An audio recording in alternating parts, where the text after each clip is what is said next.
Hello friends. तो आज हम डिस्कस करने वाले हैं MPPSC prelims Indian polity based कुछ क्वेश्चंस को। तो चलिए शुरू करते हैं।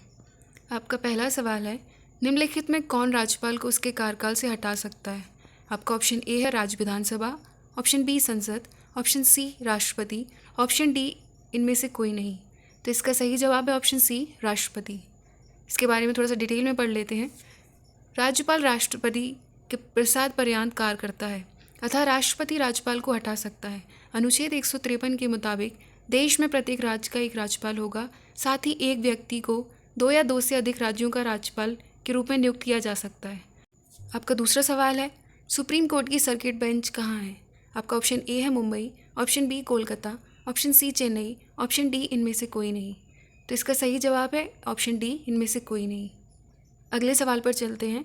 3 स्तरीय पंचायती प्रणाली कितनी जनसंख्या से ऊपर वाले राज्यों में है? आपका ऑप्शन ए है 15 lakh, option B 25 lakh, option C 20 lakh, option D 30 lakh. तो इसका सही आंसर है ऑप्शन सी 20 लाख। 3 स्तरीय पंचायती राज प्रणाली ग्राम पंचायत, पंचायत समिति, जिला पंचायत केवल उन्हीं राज्यों के लिए है जिनकी आबादी 20 लाख से ऊपर है। अगला सवाल है, सुप्रीम कोर्ट के मुख्य न्यायाधीश के रूप में कार्य करने के लिए व्यक्ति को उच्च न्यायालय में कम से कम कितने वर्ष तक कार्य करना चाहिए? ऑप्शन ए 10 वर्ष, ऑप्शन बी 12 वर्ष, ऑप्शन सी 15 वर्ष और ऑप्शन डी 20 वर्ष। तो इसका सही जवाब है ऑप्शन ए 10 वर्ष। सुप्रीम कोर्ट के जज बनने की एक प्रमुख योग्यता है कि व्यक्ति कम से कम 10 वर्ष तक किसी उच्च न्यायालय के न्यायाधीश के रूप में कार्य कर चुका हो। अगला सवाल है, भारतीय संविधान की 6ठी अनुसूची किन 4 राज्यों में अनुसूचित क्षेत्रों एवं अनुसूचित जनजातियों के प्रशासन और नियंत्रण से संबंधित है? आपका ऑप्शन ए है Manipur, Mizoram, Tripura, Nagaland, option B Assam, Meghalaya, Tripura, Mizoram, option C Assam, Meghalaya, Arunachal Pradesh, Nagaland और ऑप्शन डी असम, मेघालय, मिजोरम, नागालैंड।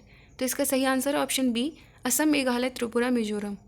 संविधान की 5वीं अनुसूची असम, मेघालय, त्रिपुरा और मिजोरम के 4 राज्यों को छोड़कर किसी भी राज्य में अनुसूचित क्षेत्रों और अनुसूचित जनजातियों के प्रशासन और नियंत्रण से संबंधित जिसे भारतीय संविधान की 6वीं अनुसूची से अलग लिया गया है। आपका अगला सवाल है, भारत में संसदीय समिति प्रणाली की शुरुआत निम्नलिखित में से किसकी सिफारिश पर किया गया? ऑप्शन ए है हस्कर समिति, ऑप्शन बी संसद की नियम समिति, ऑप्शन सी देवघर समिति और ऑप्शन डी है इनमें से कोई नहीं। तो इसका सही जवाब है ऑप्शन बी संसद की नियम समिति। 7वें सवाल पर चलते हैं। भारत के संविधान में ब्रिटेन के संविधान से क्या नहीं लिया गया?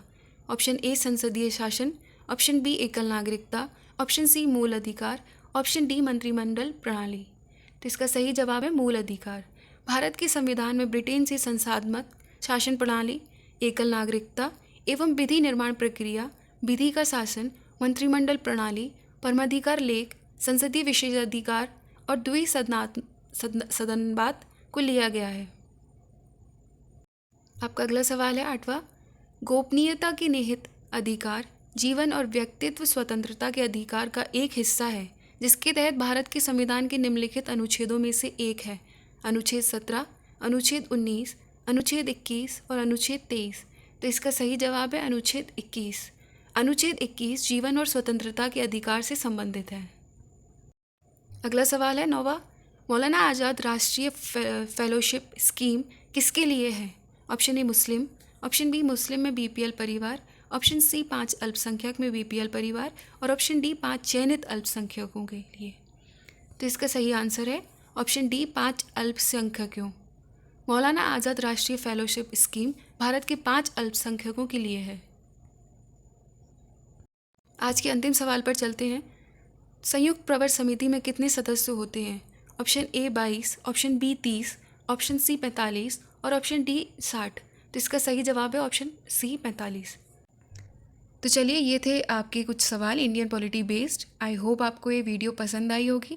अगर पसंद आई है तो वीडियो को लाइक, चैनल को सब्सक्राइब और अपने दोस्तों के साथ इस वीडियो को शेयर करिएगा।